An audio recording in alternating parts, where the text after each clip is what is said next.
As I was lulling my 5-year-old son to sleep, he pointed under the bed and whispered, "Mommy, why does she crawl out from under there every time you go on a business trip?"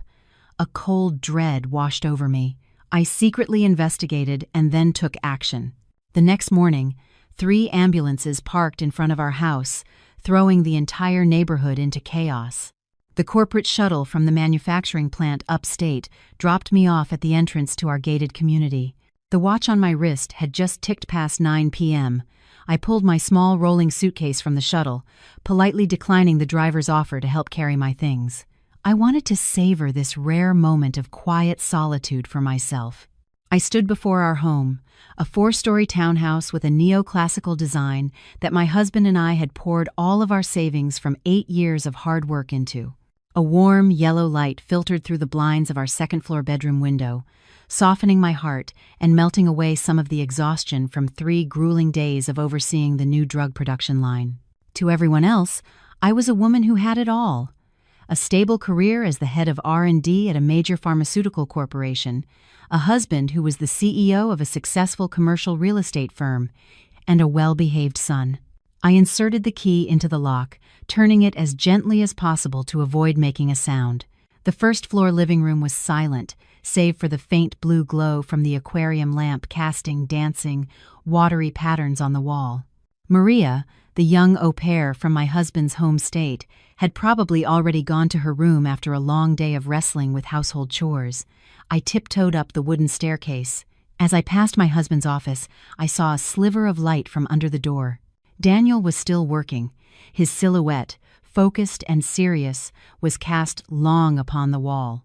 I smiled, feeling a surge of gratitude for his hard work in shouldering our family's finances during this difficult market. I decided not to disturb him and went straight to the bedroom to be with our son. The bedroom door was slightly ajar. My little boy, Teddy, was curled up in the middle of the large bed, his breathing even, his arms still clutching the tattered teddy bear he refused to replace. I gently placed my handbag on a chair, changed into a cool silk nightgown, and climbed into bed beside him. The warmth from his small body radiated into mine, relaxing every nerve. I kissed his forehead lightly, planning to nap for a bit before taking a shower. Suddenly, Teddy stirred. His large, dark eyes blinked open, looking at me.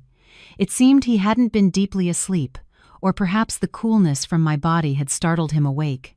Teddy rubbed his eyes, his sleepy voice a soft murmur. "Mommy, you're home." I stroked his hair, whispering, "Yes, Mommy's home with her little bear. Go back to sleep." He didn't close his eyes immediately, but lay still for a moment, his gaze fixed on some indeterminate spot in the dim darkness. Then, without warning, he turned to me, his tiny finger pointing directly under the bed, where the edge of the bedspread hung down, completely obscuring the space beneath. My son's innocent question echoed in the silent room, but it made my entire body freeze as if doused with ice water. "Mommy, why does Maria always crawl out from under there when you're away on business?" I was stunned. Thinking I must have misheard, my heart skipped a beat before hammering wildly in my chest. I forced a smile, trying to keep my voice as calm as possible as I asked again, "What did you say, Teddy? What about Maria? You must have been dreaming. The space under the bed is too small for anyone to crawl into." Teddy shook his head vigorously, his expression startlingly serious for a 5-year-old trying to prove he was telling the truth. He tugged on my sleeve, whispering as if afraid someone would overhear. "I wasn't dreaming. Maria comes out from under there to play doctor with Daddy. Daddy said it's a secret grown-up game. If I tell you, the boogeyman will take me away." My ears were ringing. The sounds around me seemed to be swallowed up, leaving only the horrifying echo of my son's words. Playing doctor. A secret game. The words were like needles piercing my brain, sharp and agonizing. I sat bolt upright, staring down at the solid mahogany platform bed. This was the bed Daniel had insisted on replacing 2 years ago.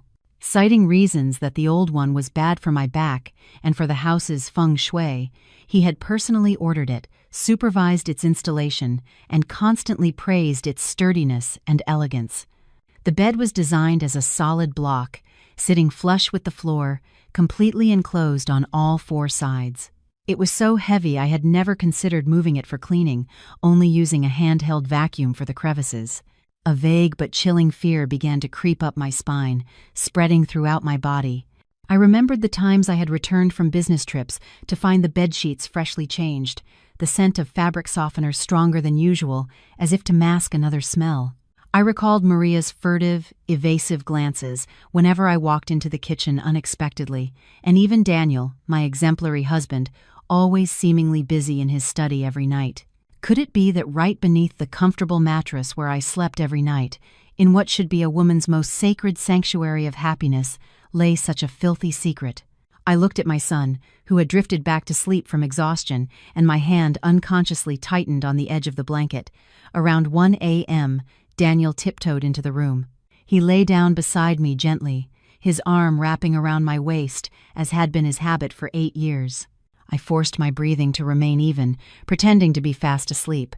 In the darkness, I felt him kiss my hair lightly and whisper a heartfelt, "Good night, my love." Before, I would have smiled happily and snuggled closer into his embrace. But now, those words sounded like a mocking, grotesque charade. The next morning, I used the excuse of a headache from the weather change to call in sick from work. Daniel feigned concern, tenderly feeling my forehead and fussing over me before finally leaving for his office. Maria quickly prepared breakfast for Teddy and took him to preschool. When the sound of her small sedan faded away beyond the iron gate, the house fell into an unnerving silence. I sprang up, locking the bedroom door, my heart pounding as if it would burst from my chest. I am not the type of woman to fly into a jealous rage, to start a fight, or interrogate my husband without concrete proof. I rummaged through the specialized toolkit I had brought home from the lab, taking out a handheld UV blacklight and a small thermal imaging camera tools I typically use to check for chemical spills or biological traces at the plant. I began shining the UV light along the edges of the imposing mahogany bed.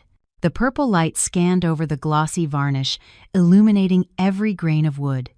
Nothing seemed unusual on the 3 visible sides, but when I examined the baseboard at the head of the bed, the most hidden and hard-to-see area, I discovered an incredibly fine scratch on the hardwood floor, thin and uniform, like the mark of repeated friction from a heavy object moving along a fixed path. I used the thermal camera to scan the area under the bed. The screen displayed a temperature band slightly different from the surrounding floor, suggesting an empty space or airflow beneath. My instincts told me I was on the right track. I took out my industrial borescope camera, a long cable with a tiny camera at the end, capable of snaking into the tightest of spaces. I threaded the camera head into the minuscule gap between the mattress slats and the bed frame, a place the naked eye could never see. The connected phone screen began to display blurry, indistinct images from the darkness below. I switched on the camera's integrated LED light, and the scene that unfolded made me clap a hand over my mouth to stifle a cry of horror. Beneath the thick mattress and the high-end curved slat system was not the normal concrete subfloor. It was a gleaming hydraulic lift system, installed with extreme precision. A section of the floor beneath the bed had been expertly cut away, resting on an automated platform. With the flip of a switch, the entire slat system and this false floor would slide to the side or lower, revealing a secret passage leading directly to the floor below. I shuddered, recalling the layout of our house. Directly beneath our master bedroom was a small room Daniel called his wine cellar. He had it soundproofed with wood paneling, installed a fingerprint lock, and always kept the key to himself, claiming that fine wine required strict temperature and humidity control, and that outsiders could spoil it. I maneuvered the camera cable, trying to push it deeper through the gap in the false floor to see into the room below. The LED light swept across a corner of the room. There were no wine racks.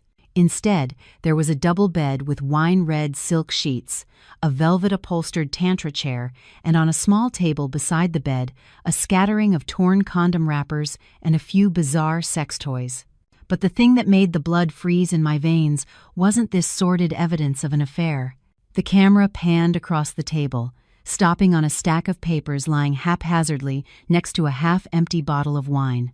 Though the image was slightly blurry, I recognized the familiar logo of a major life insurance company and the bold words on the front page: Life Insurance Policy. The insured, Evelyn Reed.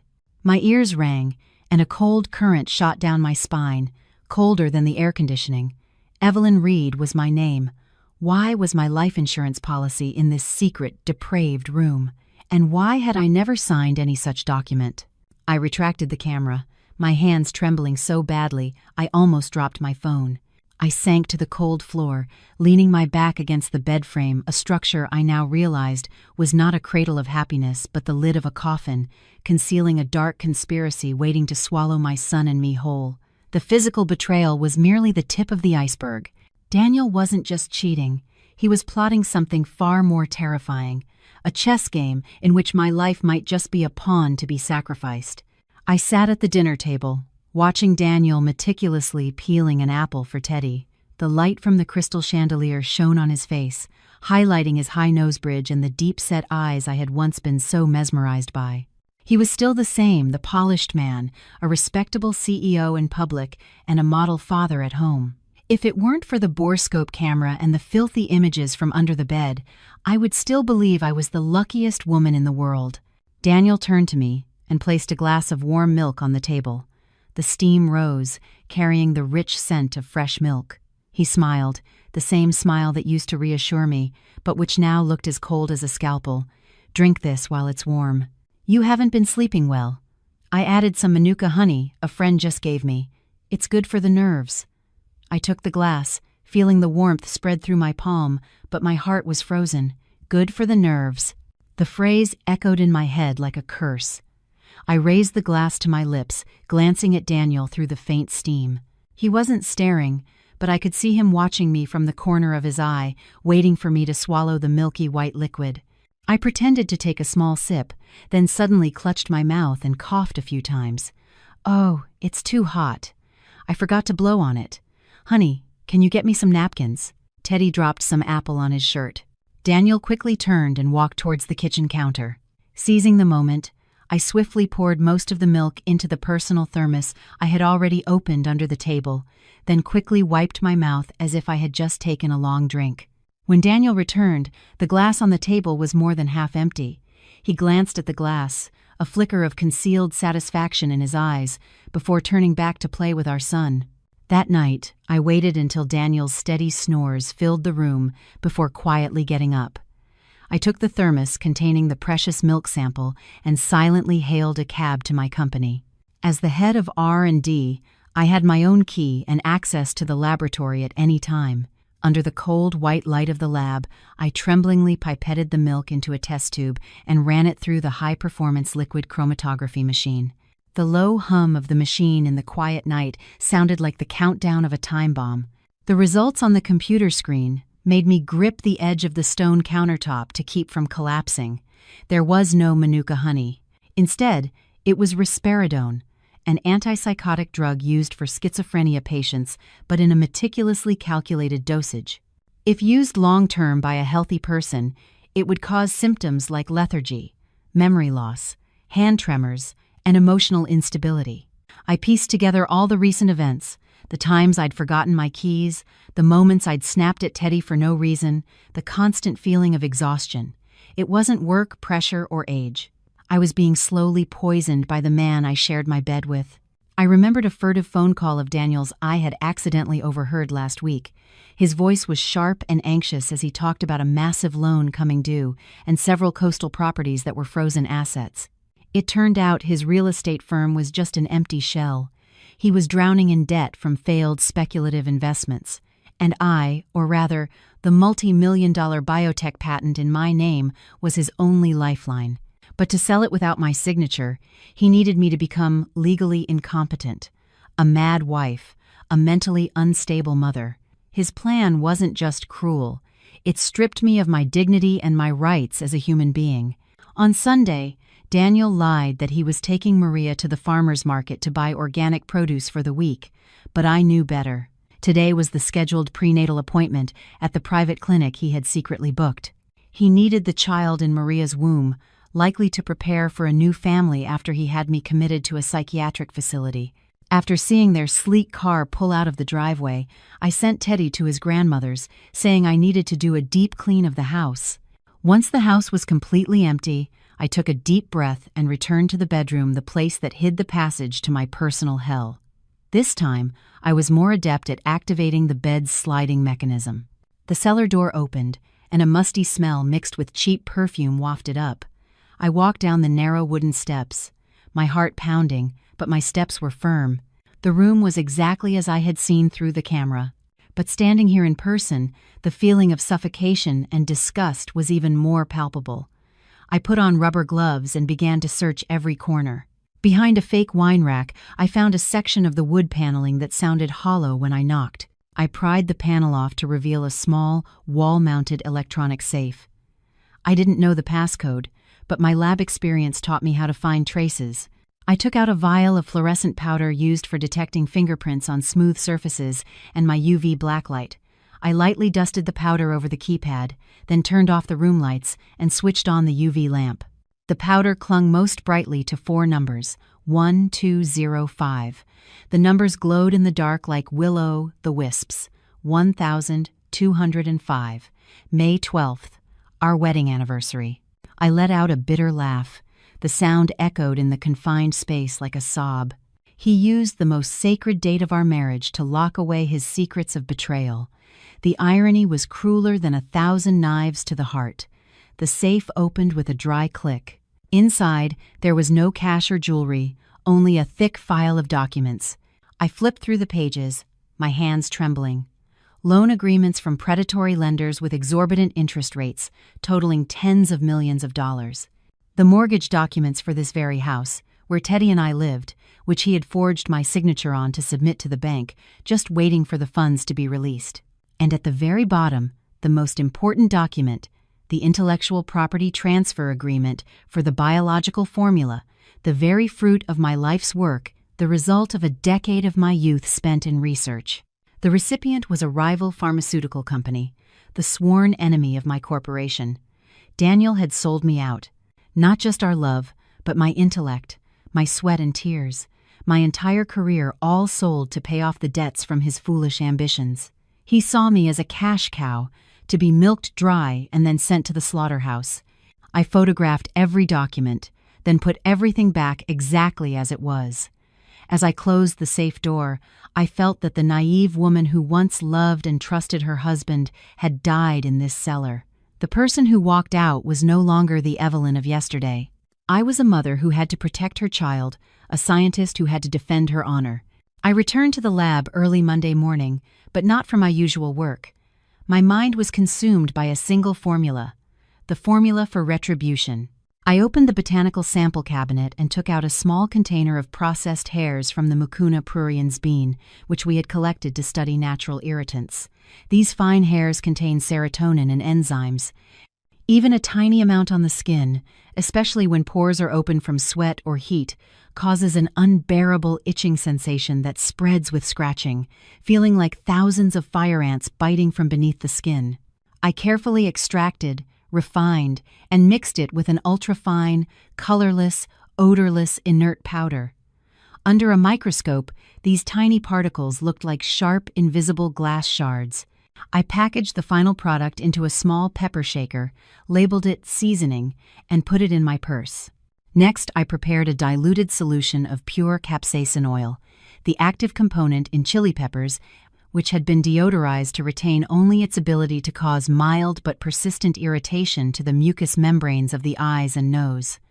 I didn't want to kill them. I wanted them to live in excruciating discomfort, to suspect each other in the very love nest they thought was their safe haven.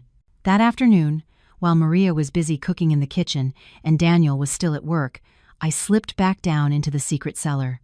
Wearing a mask and gloves, I sprinkled the itching powder onto the wine-red bedsheets, concentrating on the pillow and middle areas. The fine powder disappeared into the fabric, invisible to the naked eye. I smeared a little on the doorknob, and the switch for the bedside lamp places their hands would surely touch during their clandestine moments. Then I opened the filter cover of the standing air conditioner in the corner and sprayed the diluted capsaicin solution evenly inside. When the unit was turned on, the cool air would carry the invisible, irritating molecules, enough to make their eyes water and their noses sneeze constantly. After finishing, I erased all my tracks, returned to the bedroom, and closed the cellar entrance. I stood before the mirror, adjusted my hair, and applied a touch of red lipstick. People often say that women in pharmacology are dull, obsessed with test tubes and data, but they forget that poison and medicine are sometimes separated only by dosage and intent. Daniel wanted to make me insane. I would turn his and his mistress's life of pleasure into a never-ending, itching nightmare. 2 days later, the effects of my biological warfare began to manifest. During dinner, I noticed Maria constantly squirming, her hand sneaking down to scratch her neck and arms. Her face was flushed and dotted with sweat, even though the dining room air conditioner was set to 72 degrees. Faint red blotches were beginning to appear under the simple cotton dress she often wore to project an image of modesty. I placed a piece of pot roast on Daniel's plate, my voice solicitous but my eyes fixed on Maria. "Maria, why is your face so red? Are you having an allergic reaction? The pollen count is high this season." Maria jumped, dropping her fork onto the table with a clatter. "Oh, no, Mrs. Reed, I'm fine. It's probably just the heat from the kitchen. I'm just a little itchy." She kept her head down, not daring to look at me. I knew what she was afraid of. A small-town girl in the big city, with limited medical knowledge, secretly sleeping with her employer. Her greatest fear would be contracting an STD. The itching in sensitive areas would only amplify that fear in her mind. Daniel, sitting beside her, was no better off. His eyes were bloodshot, and he had to rub them every few moments, tears streaming down his face. He sneezed repeatedly, his voice thick and nasal. "What's wrong with the C in this house? Every time I go down to the first floor, my eyes start stinging like crazy," Daniel blurted out, almost revealing the cellar. I pretended to be naive and poured him a glass of water. "It's probably from staring at the computer all day. I'll call a technician tomorrow to service all the units. And honey, I've noticed Maria scratching a lot. I hope she hasn't caught some kind of skin disease. With a child in the house, it could be contagious." My mention of a contagious disease was a dart that hit 2 targets. Daniel immediately stopped eating and turned to look at Maria with suspicion and disgust. He was selfish and paranoid. He was surely wondering if his young mistress was as clean as she appeared, or if she had brought some disease with her that she was now passing to him. Maria, meanwhile, was trembling, her face drained of all color. She was terrified of being discovered and confused about her own body's condition.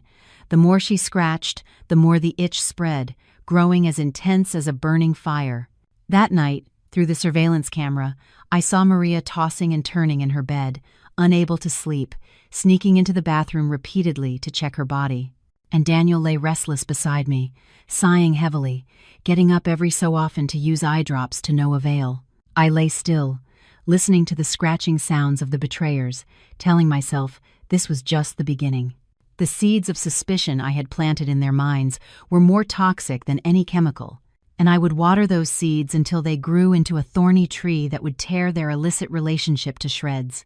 That night, after making sure Daniel was sound asleep, I dared to open my phone and check the surveillance camera feed. The image from the first-floor bedroom showed Maria huddled on her bed, incessantly scratching her neck and arms, her face contorted in discomfort. She was holding her phone, her thumbs scrolling endlessly, the blue light illuminating her anxious face, giving her a ghostly appearance. I knew what she was doing.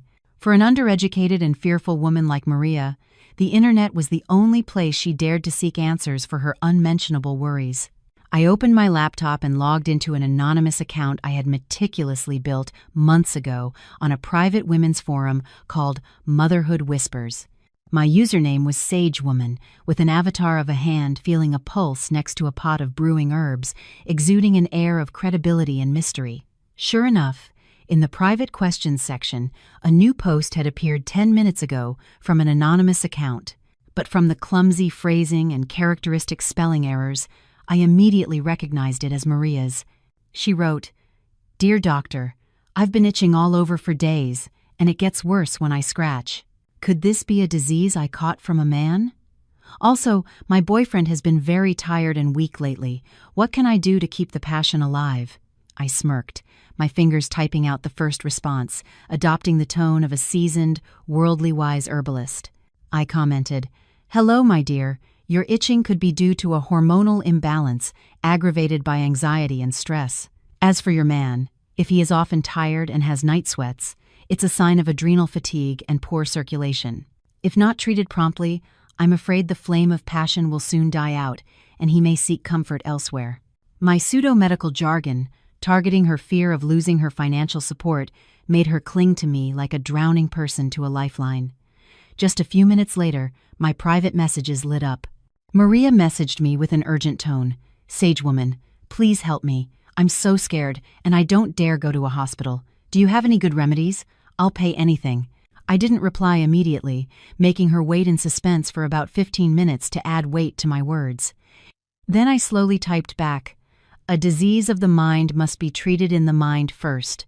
A disease of the body can be treated with herbs. I do not sell medicine. I only guide those who are destined to find me.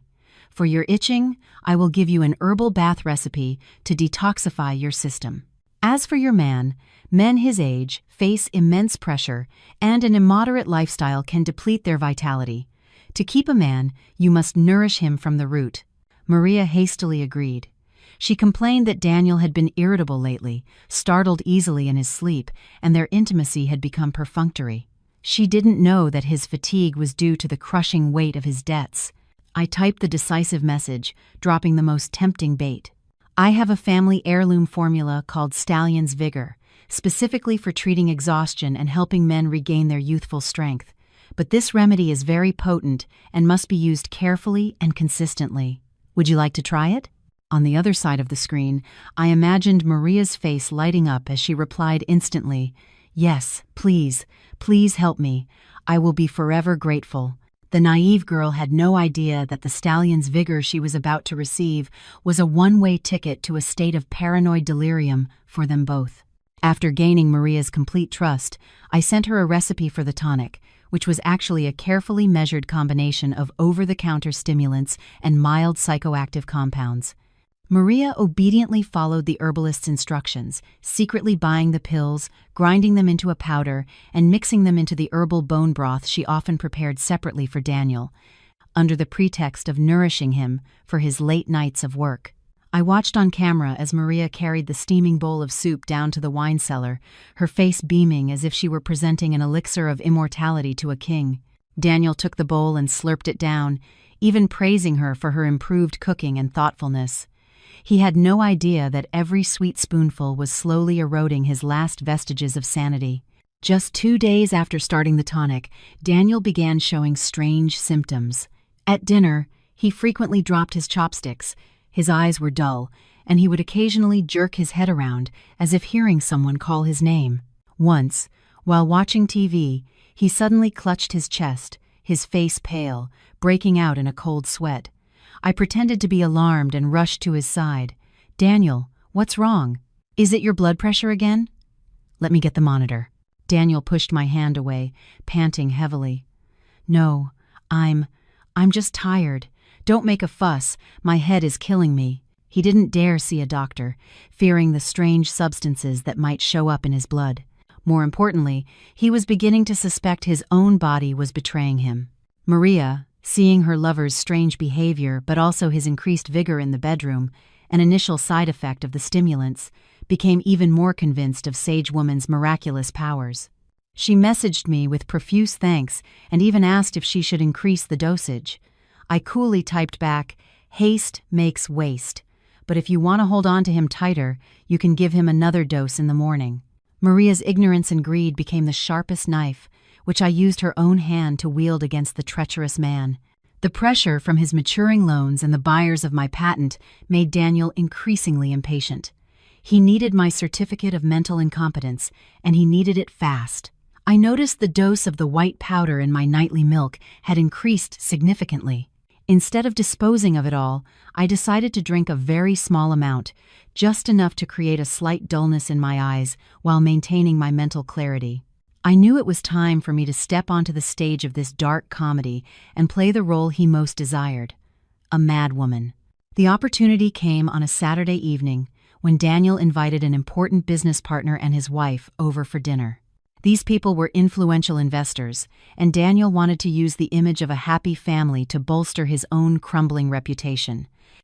The dinner was meticulously prepared. Maria bustled about, serving gourmet dishes. I wore a velvet navy blue dress with light makeup and sat making small talk with the guests.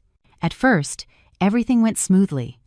I played the part of a demure, quiet wife, occasionally smiling in agreement with my husband's stories.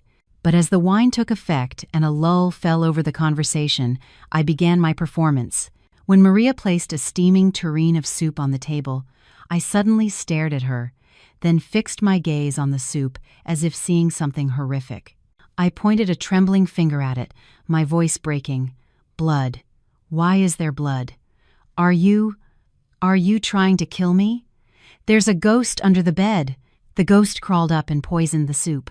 The entire table froze. The partner's wife dropped her spoon with a clatter. Daniel's face went pale. He quickly stood up and put a hand on my shoulder, his voice attempting calm but filled with embarrassment. Evelyn, what's wrong? Are you tired? It's just mushroom soup. There's no blood. I violently shrugged his hand off, jumping up and knocking over a glass of red wine. It spilled across the white tablecloth, the dark red stains spreading like real blood. I clutched my head, let out a piercing scream, and then scrambled under the table, cowering and trembling. Don't take me away! Don't inject me! Teddy, save Mommy! Your father is a monster! Teddy, who was playing in the living room, heard my screams and burst into tears, running to hug me. It tore my heart out to see my son so terrified, but I had to continue the act. I gently pushed him away, my eyes vacant, staring into space. You're not Teddy. Who are you? Get away from me. Daniel quickly scooped up Teddy, handed him to Maria to take away, then turned to his guests with the tormented expression of a long-suffering husband. I'm so sorry, everyone. My apologies. My wife. Her mental state has been unstable lately. The doctor says her postpartum depression has relapsed, and with her work stress, she has these delusions. I've been trying to get her help, but... The partner looked at me with pity and shook his head sympathetically. I'm sorry, man. That's tough. A big house like this, but with problems like these. Why don't you take her upstairs to rest? We can talk business another time. As the bedroom door closed, I heard Daniel let out a quiet sigh of relief. He looked at me, lying motionless on the bed, and a calculated, triumphant smirk played on his lips. He thought I had truly gone insane, and tonight's performance was the most vivid proof he needed to have me committed. The next morning, Daniel was dressed impeccably, but instead of going to his office, he said he was taking me for a general health checkup. I nodded obediently, my eyes dull and unresponsive, clutching Teddy's teddy bear like a lost child. Daniel helped me to the car, his gestures so tender that any outsider would have been moved to tears. The car didn't head towards any reputable public hospitals, but turned into a quiet side street in an outlying borough, stopping in front of a modest private clinic with a discreet sign. Albright Psychological and Neurological Clinic.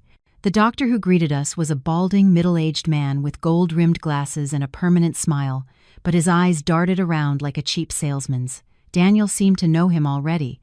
They exchanged a look of mutual understanding. Daniel placed a thick envelope on the desk and began to describe my condition. He showed the doctor a video on his phone, the scene of my outburst at the dinner party, secretly filmed by Maria under his direction. He embellished the story, claiming I often talked nonsense, was forgetful, and had even tried to harm our son. The doctor nodded with an air of professionalism, then turned to ask me a few perfunctory questions. What is your name? Do you know where you are? Do you hear strange voices in your head? I gave clipped, disjointed answers, sometimes remembering, sometimes forgetting, occasionally muttering about the person under the bed. He didn't need an EEG or any in-depth psychological tests. After just 15 minutes of a cursory interview, he put his pen to the medical record. His scrawled but ruthless handwriting delivered the diagnosis: severe depression with acute psychosis, loss of behavioral control, recommends inpatient treatment and special guardianship. Holding the diagnosis, Daniel couldn't hide his satisfaction. He clapped the doctor on the shoulder. Thank you so much, doctor. I'm counting on you to help my wife recover. He turned to me, his voice as sweet as if cooing to a child. See, honey? The doctor says you're sick and need medicine to get better. Be a good girl and take your medicine, and I'll take good care of you." I took the bottle of brightly colored pills the doctor handed me, laughing silently to myself. To him, this medical report was a golden ticket to seize my assets. To me, it was ironclad evidence of the depraved collusion between him and this soulless doctor.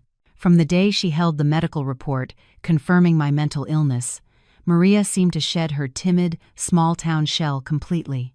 She moved through the house with the air of a future mistress, a posture so full of conceited awkwardness it made me sick. Whenever Daniel was out and I was feigning a drug-induced stupor, Maria would brazenly open my wardrobe.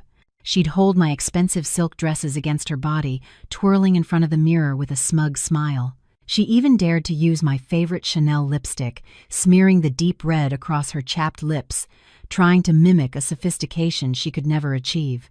Maria's arrogance peaked when she began to interfere with raising Teddy. That day, Teddy accidentally spilled a glass of orange juice on the genuine leather sofa in the living room. Before, Maria would have rushed to clean it up and comfort him. But today, she stood with her hands on her hips, pointing a finger at my son's face and yelling, "What do you think you're doing? Do you have any idea how much this sofa costs? Your mother's crazy. Are you trying to wreck the house too?" My son shrank back in fear, tears welling in his eyes as he stammered an apology. I sat in my bedroom, watching the scene on my phone screen, my heart feeling as if it were being squeezed in a vice.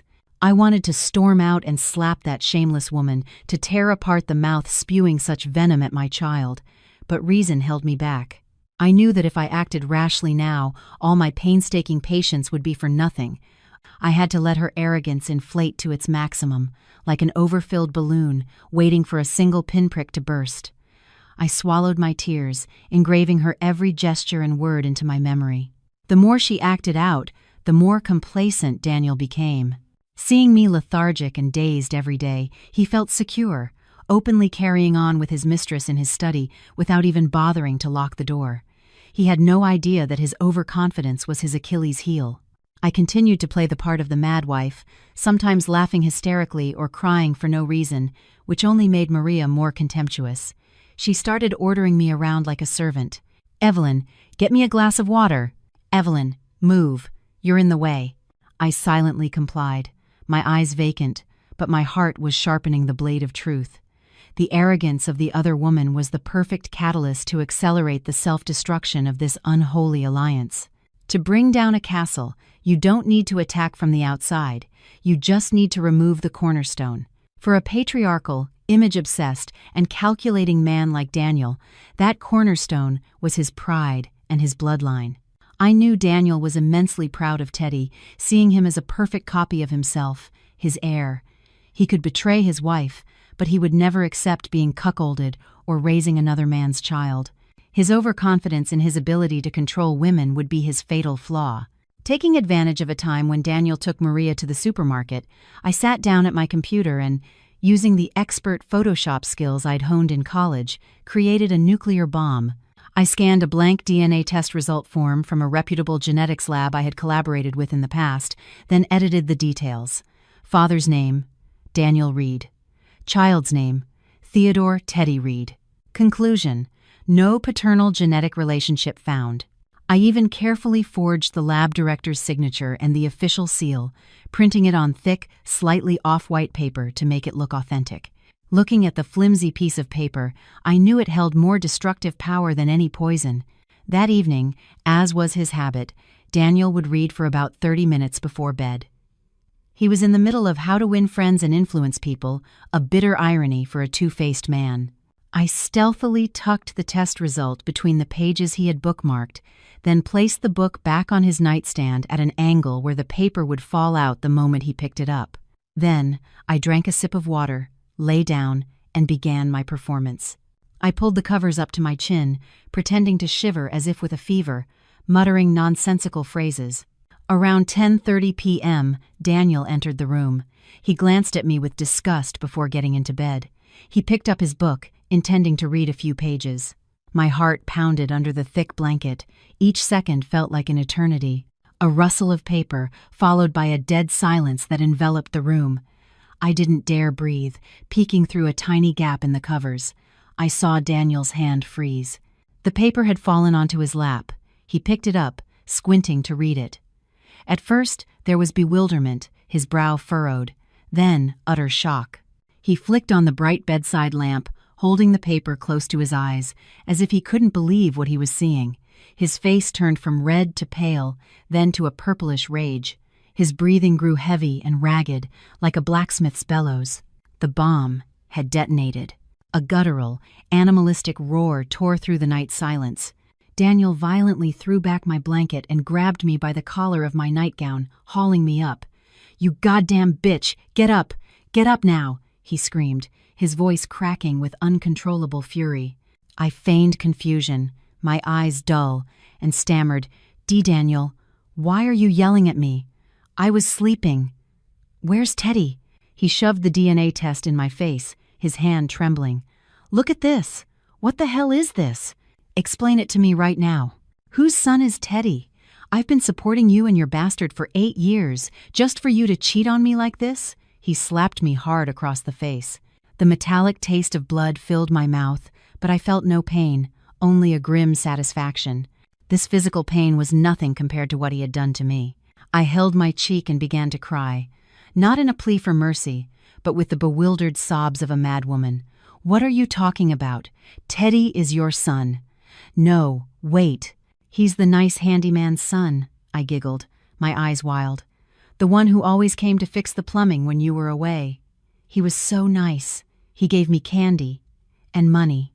My fabricated, nonsensical words were like gasoline on a fire. Daniel truly lost it. He couldn't believe his educated, respectable wife could utter such filth. In his mind, the image of a virtuous wife shattered completely, replaced by that of a promiscuous cheat who took advantage of her husband's absence. He grabbed my hair, about to strike me again, but then he stopped. He let go, pushing me so I stumbled back onto the bed and then paced the room like a wounded animal, clutching his head and cursing under his breath. He replayed every business trip of mine, every time he was away, every moment I seemed distant. The entire past was now twisted through the lens of suspicion. He concluded that I was either faking insanity to hide my guilt or had genuinely gone mad from a guilty conscience. Either way, the pride of a successful man had been trampled. Daniel's rage didn't stop with me. He began to view everything with a sick, paranoid suspicion. If his wife of 8 years, educated and respected, could betray him so brazenly, what guarantee was there that a young, uneducated au pair like Maria was faithful? He remembered the times Maria took longer than usual at the grocery store, the times she smiled to herself while texting on her phone. His inherent paranoia, amplified by the side effects of the tonic I'd had Maria give him, pushed him into extreme delusion. The next morning, Maria tiptoed into the living room with a breakfast tray. Sensing the tense atmosphere, with Daniel sitting stone-faced on the sofa, she decided to use her good news to soothe her lover. She placed the tray on the coffee table, knelt by his feet, and cooed. "What's wrong, honey? Don't be mad at her. Why bother with a crazy person? I have some news that will cheer you up." She took his hand and placed it on her belly, her eyes sparkling. "I'm 2 weeks late. I took a test. It's positive. We're going to have a baby, Daniel." Maria expected Daniel to be overjoyed, to pull her into his arms and promise her a happy future. But his reaction left her speechless. He snatched his hand back as if he'd touched fire and glared at her, his eyes as sharp as knives. "Pregnant? Are you sure it's mine?" His question was a slap in the face. Maria was stunned. "What are you saying? I've only been with you. I'm in this house all the time. How could I?" "Shut up," Daniel roared, swiping the breakfast tray off the table. The hot food splattered across the floor. "My wife swore she loved only me too, and she gave birth to a bastard. You women are all liars." He stood up, jabbing a finger in her face. "You think I'm stupid? A young, beautiful thing like you, willing to be cooped up in this house with an old man like me? Or are you just trying to trap me for my money?" Maria sobbed, pleading and swearing her fidelity, but Daniel ignored her. He started rummaging through her purse, checking her phone. When he found her posts on the forum complaining about her lover's fatigue, the blood rushed to his head. He hurled her phone against the wall, shattering it. "So you're telling the whole internet I'm weak, huh? Let's see what other tricks you have." He turned to her, his voice chillingly calm. "This afternoon, we're going for an amniocentesis and a DNA test. If that baby isn't mine, I'll throw you out on the street." Maria collapsed onto the floor, sobbing silently amidst the spilled food. She couldn't understand how everything had turned so horrifically wrong. Her dreams of a new life had just begun to blossom, only to be hit by a freezing blast of reality. Meanwhile, I sat on the upstairs landing, hugging a teddy bear, silently observing the masterpiece of a drama unfolding before me. Horrified, Maria looked up at him. Though uneducated, she knew that an amniocentesis on such an early-stage pregnancy was incredibly risky and could cause a miscarriage. But the baby is too small, Daniel," she stammered. "The doctors say it's dangerous." Daniel wouldn't listen. He turned to the liquor cabinet, poured a stiff drink, and downed it in one gulp. "Dangerous? Or are you just afraid of being exposed? Let me tell you something. I'm not a fool to be led by the nose a second time." Watching this scene, I felt a complex mix of emotions. These two traitors, who thought they would enjoy wealth and happiness built on my pain, were now tearing each other apart. Seizing the opportunity while Daniel dragged a hysterical Maria to a crony's private clinic for the cruel test, I quickly changed clothes and took a cab to a discreet coffee shop tucked away in a quiet alley. The person I was meeting was Mark, an old college friend who was now a seasoned detective in the Economic Crimes Division. Mark sat in a secluded corner, his stern face etched with concern when he saw my haggard appearance. I didn't beat around the bush. I placed a small black USB drive on the wooden table. "This is everything I've gathered." It contained everything from bank statements and loan shark agreements to audio recordings of Daniel discussing asset concealment and money laundering through fraudulent insurance contracts. Mark plugged the drive into his laptop, his brow furrowed as he scrolled through the files, the screen's glow reflecting a grim expression on his face. After a long silence, he took off his glasses and looked me straight in the eye, his voice low. "Evelyn, this evidence of his financial crimes is solid. The amount of money and the methods used are enough to indict him for fraud, embezzlement, and money laundering." He paused. "But regarding your claim that he intended to poison and kill you, we still lack direct evidence. The drug samples you analyzed, the bed mechanism, they're circumstantial. His lawyer could argue he bought the drugs for himself." I gripped the warm mug in my hands, letting the heat calm me. I knew Mark was right. The law requires hard proof, not just inference. I looked at him, my gaze unwavering. "I know. That's why I need your help with one more thing. Get a team ready. Within the next 24 hours, I will give you what you need, a direct confession from his own mouth and from his mistress's." Mark looked at me, concerned. "Evelyn, what are you planning? Don't do anything reckless. He's a cornered animal now, and they're the most dangerous." I managed a small, sad smile filled with resolve. "I'm not being reckless. I'm just giving them what they deserve. Trust me, Mark, this play needs a finale, and I will be the one to write it." I leaned in and whispered my detailed plan for that night. As he listened, Mark's face shifted from shock to a grim nod of agreement. He squeezed my hand firmly, as if to transfer his strength. "All right, I'll have a unit stationed near your house. As soon as we get the signal, we'll move in. Be extremely careful, Evelyn, and stay in contact." Leaving the coffee shop, a light drizzle began to fall. The cool mist settled on my hair, but it cleared my head. There was no turning back, and I didn't want to. This fight was no longer just about protecting my assets or my honor. It was about protecting my life and my son's. I hailed a cab back to that cold, imposing house, thinking to myself, "Daniel, you've planned your whole life, but you forgot one thing. The person who best understands the reaction of an explosive is the one who created it." When Daniel and Maria returned, the atmosphere in the house was as somber as a funeral. Maria walked with difficulty, her face ashen, one hand cradling her lower abdomen. The amnio procedure had clearly not gone well. Daniel, meanwhile, sat sullenly on the sofa, drinking heavily. He was waiting for the expedited test results that would decide Maria's fate. Seeing me come down the stairs, he looked up, his bloodshot eyes filled with loathing. But contrary to my usual insane state, today I wore a simple white dress, my hair neatly tied back, my face exuding a strange serenity. I walked over and sat in the armchair opposite him. "Daniel, can we talk?" My voice was clear, with no trace of the stuttering or delusion. Daniel was taken aback. He set down his glass, narrowing his eyes suspiciously. "You're lucid now?" he asked sarcastically. I nodded, offering a faint smile. "I've been taking the medicine, doctor.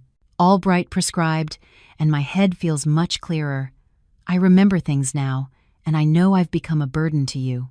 I paused, watching his facial muscles relax slightly before delivering the final blow.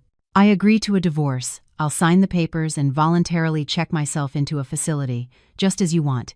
I only ask for one thing. Let me cook one last family dinner, as a peaceful farewell so that Teddy won't have to see his parents hating each other." Daniel was stunned. He never imagined it would be this easy. He had expected to use force, even to have me committed against my will. But now, the prey was walking willingly into the trap. His suspicion halved, replaced by a surge of ecstatic joy at the thought of the massive fortune about to fall into his hands. He suppressed a triumphant grin and feigned a sigh. "It's good that you're thinking clearly. I never wanted this either. It's your illness. All right, fine. You can cook tonight. I'll have Maria help you." Dinner was served under the warm glow of the dining room light, featuring all of Daniel's old favorites: pot roast, braised short ribs, and gourmet mac and cheese. I sat at the head of the table, serving food to Daniel and Teddy, my gestures as tender as if no betrayal had ever occurred. Maria stood meekly by, an unwilling servant, her eyes a mixture of fear and envy. Daniel ate heartily, perhaps relieved of his mental burden, or perhaps celebrating his impending victory. "Eat up," I said softly. "I marinated this roast all afternoon." Daniel nodded, chewing greedily. "Yeah, it's been a while since you cooked a decent meal. When you're at the facility, try to rest and get better. I'll bring Teddy to visit often." I smiled, my heart an Arctic wasteland. The meal ended. I cleared the dishes while Daniel went to the living room to smoke a cigarette, his mood visibly euphoric. He called his lawyer, instructing him to prepare the divorce and asset transfer documents for the next morning. I washed the dishes, the sound of running water drowning out the frantic beating of my heart. When I was done, I dried my hands and walked into the living room. Daniel saw me and went to the kitchen. He returned a moment later with a glass of orange juice. The vibrant liquid shimmered in the tall crystal glass, garnished with a thin orange slice. "Drink this. It'll help you regain your strength." I just squeezed it. I added some of the vitamins the doctor prescribed. Daniel handed me the glass, his eyes fixed on mine, holding a cruel urgency. I knew this glass contained more than just vitamins. With the sedatives and sleeping pills he had, this dose was enough to put me into a long sleep, perhaps one I would never wake from, or wake from as a mindless shell. He wanted to ensure I caused no trouble tonight. Or worse, he was setting the scene for my suicide by overdose due to depression. I took the glass, its chill seeping into my fingertips. I raised it to my nose, the strong scent of orange masking everything else. I looked up at Daniel and asked a random question. "Daniel, if you could go back in time, would you still have married me?" He flinched, then gave a short, dismissive laugh. "What kind of crazy talk is that? Just drink it and go to bed." I nodded and raised the glass to my lips. I took a large gulp, but didn't swallow, holding the liquid in my mouth. The bitter taste of the drugs began to dissolve on my tongue. I feel sick," I mumbled, clutching my mouth as I rushed to the first-floor bathroom, slamming and locking the door behind me. I spat the entire mouthful of orange juice into the toilet and flushed it down. Then I rinsed my mouth repeatedly, staring at my reflection. My eyes were sharp and clear, no longer holding any trace of submissiveness. I took my phone out of my dress pocket and sent a quick text to Mark. "Fish in the net. Move in 15. Outside, Daniel was banging on the door. "Evelyn, what's wrong? Open the door." I faked the sounds of retching, then called out in a weak, slurred voice, as if heavily drugged, "I'm so dizzy. I just want to lie here for a minute. Don't come in." Hearing my slurred speech, Daniel was reassured. He muttered, "The drugs kicked in fast. Good. Let her lie there and be out of my hair." His footsteps faded away. I pressed my ear to the door and heard him call to Maria. "She's out of it. Let's go down to the cellar, honey. We have to celebrate tonight. By tomorrow, I'll have everything." When the click of the cellar's lock echoed dryly, I felt as if I had personally closed the door on my past. 8 years of my youth, the sweet memories and the bitter humiliations, were now sealed behind that thick wooden door. I stood silently in the dark, my hand still on the cold cellar hatch, listening to their heavy footsteps and loud, cheerful chatter echoing from below. They thought they were entering a paradise of pleasure, oblivious that this paradise was separated from hell by only a thin wooden floor. I took a deep breath, trying to calm my racing heart, then walked to the smart home control panel hidden behind an oil painting on the wall. My trembling finger found the main breaker for the hydraulic system and flipped it down. The faint whir of the motor ceased, meaning the lift was completely disabled. The cellar was now a sealed box. I took the remote control for the ventilation system from my pocket, whose wiring I had painstakingly reconfigured days earlier. Instead of pumping in fresh air, the powerful fan would now reverse its flow, pulling smoke from a special canister I had installed in the vent. It was a mix of cold CO2 and a mild botanical irritant, creating the effect of a fire without causing lethal asphyxiation. I pressed the button. A soft hiss, like a demon's sigh, filled the air. I pictured streams of cold, white smoke seeping through the vents, slowly filling the lavish room below. I walked out onto the balcony. The night wind was cool against my skin, a stark contrast to the heat simmering inside me. I looked down at the quiet street, at the lonely yellow streetlights, and thought, "Daniel, you wanted to bury me in darkness. Tonight, I'll let you know what it feels like to be buried alive." I returned to the bedroom, sat on the edge of the bed, and turned on the tablet connected to the cellar camera. The image was hazy with white smoke, but I could still see the chaos beginning. Daniel and Maria were in a full-blown panic. Daniel threw himself against the cellar door, but his pounding was met only by the silence of thick wood and reinforced steel. Maria was huddled on the tantra chair, clutching her throat, coughing violently. The oxygen in the room was depleting. Through my headphones I heard Maria scream, her voice strained with terror. "Daniel, there's someone standing in the corner. It's her. It's Evelyn." She pointed a trembling finger into the empty space, her eyes wide with horror. In her oxygen-deprived, drug-addled delirium, the image of the wife she had always feared and envied had become a real nightmare. Daniel turned, but in his own hallucinating state, he no longer saw Maria as his young mistress. He rubbed his eyes and yelled, "Get away! Don't come near me! I paid you! I don't owe you anything!" He started flailing his arms wildly, as if fighting off the invisible loan sharks closing in on him. The smoke grew thicker, obscuring their forms, leaving only the materializing ghosts of their sins. Daniel tripped and fell, his forehead striking the corner of a cabinet, blood streaming down his face. He seemed to feel no pain. He crawled on the floor, muttering numbers, loan amounts, and the names of people he had swindled. "Don't burn it! Don't! I'll sell the patent! I'll have the money!" I watched the two of them writhing in the pit they had dug for themselves, feeling not a shred of pity. The raw, ugly truth was being laid bare in the most brutal way. They didn't see each other. They only saw their own deepest fears. Maria feared retribution, and Daniel feared financial ruin and prison. The so-called true love they boasted about was now as thin as smoke, vanishing at the first brush with mortality. When survival instincts kick in, the civilized veneer is stripped away, leaving only the selfish, feral animal beneath. In the smoky cellar, Daniel spotted a single gas mask, a prop I had intentionally left in the display cabinet as a cruel piece of bait. He scrambled towards it, shattered the glass with his elbow, and snatched it. But Maria saw the same glimmer of hope.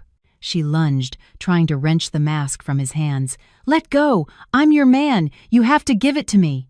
Daniel roared, kicking her hard in the stomach. He had completely forgotten the heir he was supposedly expecting. His own life was all that mattered. Maria fell backward, but her hands clung to the mask's strap. She screamed through her tears, "You bastard! You're trying to kill your own child too? You coward! You said you'd protect us, and now you're trying to save yourself?" As they struggled, their darkest secrets poured out. Maria, sobbing, yelled, "You told me to put pills in her milk to make her crazy. You told me to act along to steal her assets, and now you're leaving me to die in here?" Daniel was just as vicious. He slapped her so hard her lips split open. "Shut your mouth, you greedy bitch! You think I didn't know you were slipping me aphrodisiacs to make me listen to you? That thing in your belly? Are you even sure it's mine? Or does it belong to the pizza delivery guy?" Their words, captured clearly by the audio system, were sharper than any knife. Daniel accused Maria of greed. Maria accused Daniel of fraud, money laundering, and plotting to murder his wife. They exposed each other without mercy, stripping bare the facade of righteousness they had so carefully constructed. The gas mask, pulled back and forth, finally ripped in two, becoming as useless as their rotten relationship. I glanced at my laptop, where the live streaming software showed a stable connection. The video from the cellar was blurry, but the audio was crystal clear, capturing every gasp and curse. The link had been sent to a carefully curated list of recipients: the board of directors of the rival company trying to buy my patent, the Civilized Neighborhood Community Facebook group where Daniel always played the model husband, and most importantly, Mark's personal email. On the screen, a disheveled and dirty Daniel, his face contorted with rage and fear, was screaming at Maria. "I forged the loan applications. I mortgaged this house. Who did I do it all for? For you. And now you're trying to kill me?" Maria, her hair a mess, her clothes torn, was coughing and shrieking back, "You're a liar! You lied to your wife, and you lied to me! You said you were rich, but you're drowning in debt. I hate you." I watched the comments explode on the neighborhood Facebook group livestream. Shocked emojis, angry faces, disgusted reactions. "Oh my God, is that CEO Daniel Reed? This is horrifying. He's a monster. I feel so bad for his wife, living with a demon all these years." The image Daniel had spent years building, the successful businessman, the happy family man, crumbled to dust in minutes. I took off the headphones. "This is my final gift to you, Daniel," I thought. "You wanted to be famous, to be admired. Well, today the whole world will know your name as the most despicable traitor imaginable."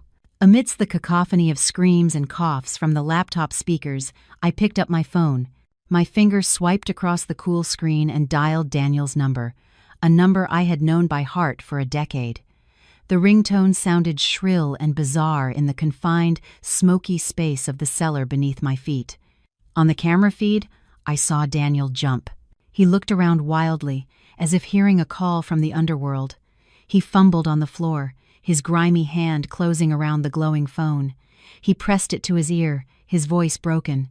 "Hello? Who is it? Help me. There's a fire." My wife. "She's crazy. She's burning down the house." I sat back in the comfortable armchair, took a sip of water, and let the cool liquid soothe my throat. I spoke, my voice as calm and gentle as a breeze, but as sharp as a scalpel. "My dear husband, who exactly are you calling crazy? Is today's playing doctor game not fun anymore?" The line went silent, save for his ragged breathing and Maria's whimpers in the background. Daniel seemed to recognize my voice, not the voice of the mad, dazed wife of the past few months, but the voice of the intelligent, sharp Evelyn from 8 years ago. He stammered, his teeth chattering. You didn't take the pills? Evelyn, what are you doing? Open the door. I'm begging you, open the door. I'm going to die." I laughed softly, a bitter sound in the large room. "Are you afraid of dying, Daniel? When you put poison in my milk, did you think I might be afraid of dying? When you and your mistress plotted to lock me in an asylum to sell my assets, did you ever think about how I felt?" Each question was a nail driven into his oxygen-starved brain. He started screaming, shifting from begging to threats.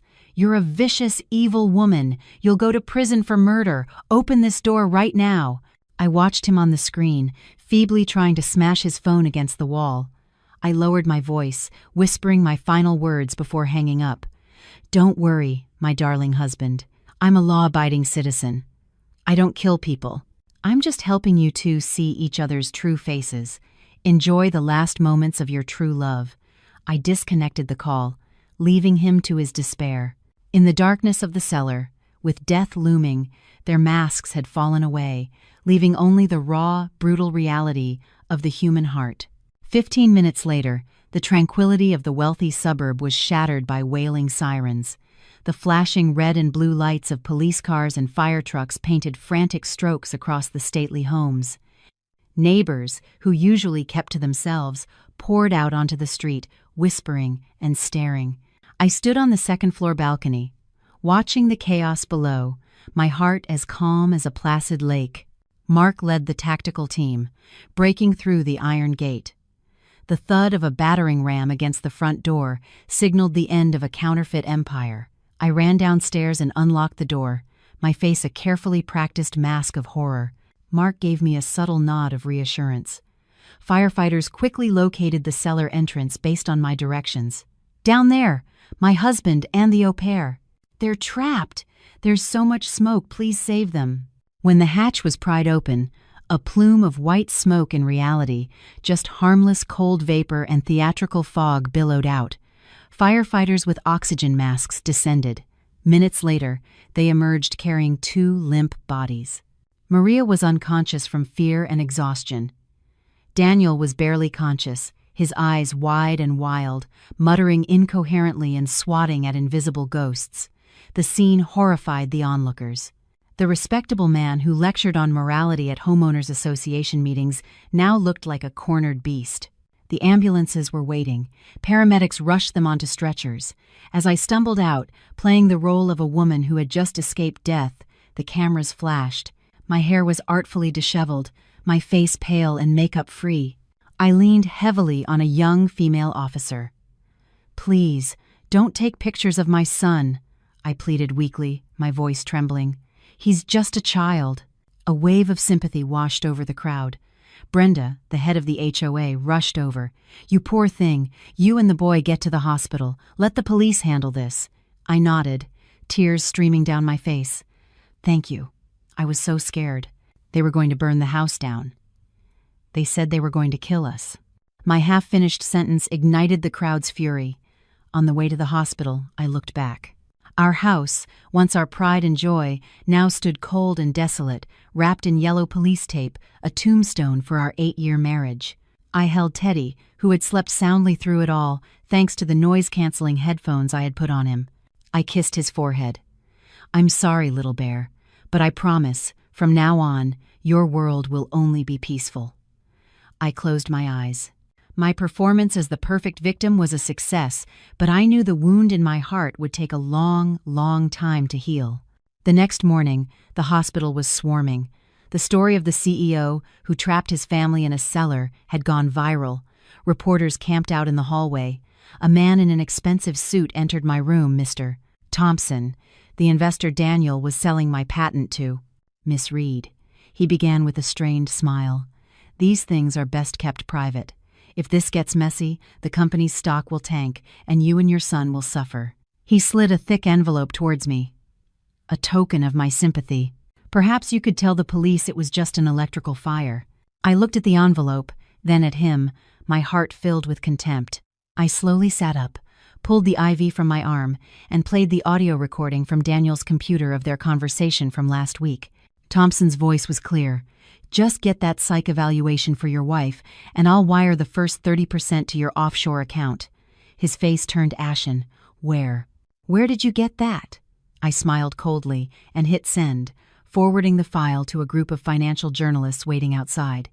"Mr. Thompson, I don't need your money. I need you to answer to the law for conspiracy to commit fraud." I raised my voice. "Reporters, please come in. I have some important evidence to share." The door burst open, and the room exploded in flashbulbs. In the cold, sterile interrogation room, Daniel was a broken man. At first, he denied everything, blaming Maria, claiming she had seduced and manipulated him. but Mark simply played the live stream video and produced the digital journal I had recovered from Daniel's cloud account, detailing his methodical poisoning of me. The digital ink, his own words, became his death sentence. He slumped over the table, his shoulders shaking with sobs not of remorse but of regret for his lost future. Daniel was sentenced to life in prison for attempted murder, fraud, and money laundering. Maria received 15 years for her role as an accomplice. I signed the divorce papers in the courtroom, finally closing the most painful chapter of my life. I walked out of the courthouse holding Teddy's hand. We no longer had a big house or fancy cars, but we had freedom and peace, the most priceless assets of all. Our old life was in ruins, but on that rubble we would grow again, stronger than before. After settling all legal matters, I used my remaining savings to move with Teddy to a small rented apartment. I didn't open a bakery or dedicate myself to charity. I am a scientist, and the best way to heal was to return to my passion. With help from old colleagues, I started a small, independent lab called Auntie.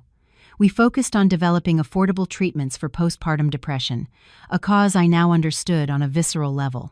The smell of chemicals, once just part of a job, now smelled like hope. Mark visited often, becoming a quiet, steady presence in our lives. We never spoke of romance, but I knew we were both waiting for old wounds to truly heal. 3 years later, on a sunny afternoon on the North Carolina coast, I watched Teddy, now a tall, tan 8-year-old, laughing as he chased the waves. The sea breeze blew through my hair, washing away the last dust of the past. That morning, I had received a call from the prison. Daniel had passed away from a stroke. I felt a long, slow exhale release from my chest.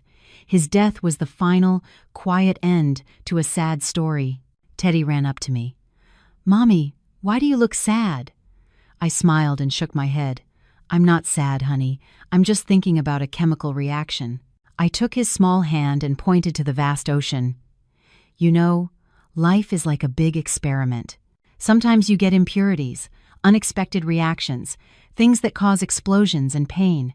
But it's through that difficult process of distillation that you remove the dross and are left with the purest crystals. Daniel was an impurity, a variable that skewed my results. But because of that error, I found the correct formula for my own happiness, my freedom, my son's laughter, and the meaningful work I do every day." I stood up and brushed the sand from my dress. In the distance, the sun was setting, painting the sky in brilliant, magnificent colors. Tomorrow, the sun would rise again, and I knew the chemical reaction of happiness, for me, was just beginning to crystallize.